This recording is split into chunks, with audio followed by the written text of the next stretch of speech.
भारत के पास जो अगला विकल्प है वो है रशिया का सुखोई 57 यानी SU-57।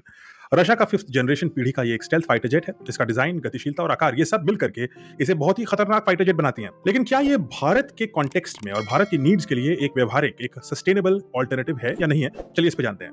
सुखोई 37 का जो रेडार क्रॉस सेक्शन है, यानी रेडार से अगर इसको देखेंगे ग्राउंड बेस्ड रेडार से, तो ये कितना बड़ा दिखेगा? वो है लगभग 1000 सेंटीमीटर स्क्वायर, यानी कि J-35 के मुकाबले 10 गुना बड़ा दिखता है। यानी कि इसकी स्टेल्थ कैपेबिलिटी काफी लिमिटेड है। ये एक बड़े से गिद्ध के रूप में दिखेगा आकाश में अगर इसको रेडार से देखने की हम कोशिश करें तो। जो कमी इसके स्टेल्थ में है उसको कॉम्पनसेट लेकिन ये करता है अपनी सुपर मैन्यूवरेबिलिटी से, यानी तेजी से दाएं बाएं ऊपर नीचे मोड़ने का जो इसकी कला है, जो टेक्नोलॉजी है, वो अनमैच्ड है।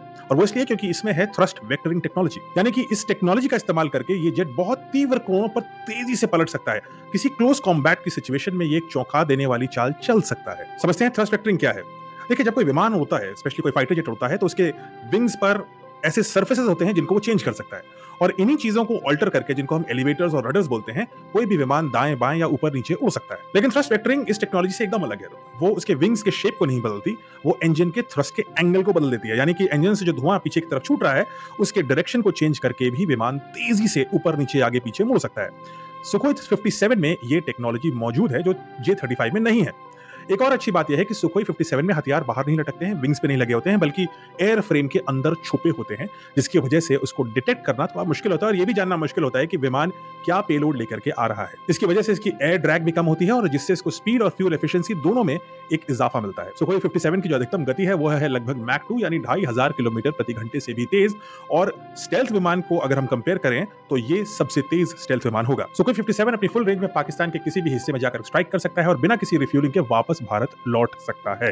अब अगर बात करें सुखोई 57 की कीमत की, तो एक सुखोई 57 की कीमत लगभग $50 मिलियन है, $50 मिलियन, जो लगभग 415 करोड़ रुपए प्रति जेट है। Compare to other stealth fighters ये काफी कम है। इनफैक्ट ये तेजस के कॉस्ट से भी थोड़ी सी कम है। लेकिन क्या सुखोई 57 सही मायनों में भारत के लिए तैयार है? आइए समझते हैं सुखोई 57 की असल समस्या, जो उसकी टेक्नोलॉजी से ज्यादा उसकी इकोनॉमिक्स को लेकर के है। रूस खुद ही केवल 30 से 40 सुखोई 57 जेट्स को ऑपरेशनल रूप में रख पाया है। उसने उसको इस्तेमाल किया है एग्जिस्टिंग कॉन्फ्लिक्ट में, तो ये एक्सपीरियंस कारगर है। लेकिन यूक्रेन युद्ध के दौरान पश्चिमी प्रतिबंधों के चलते इस प्रोजेक्ट में काफी देरी हो रही है।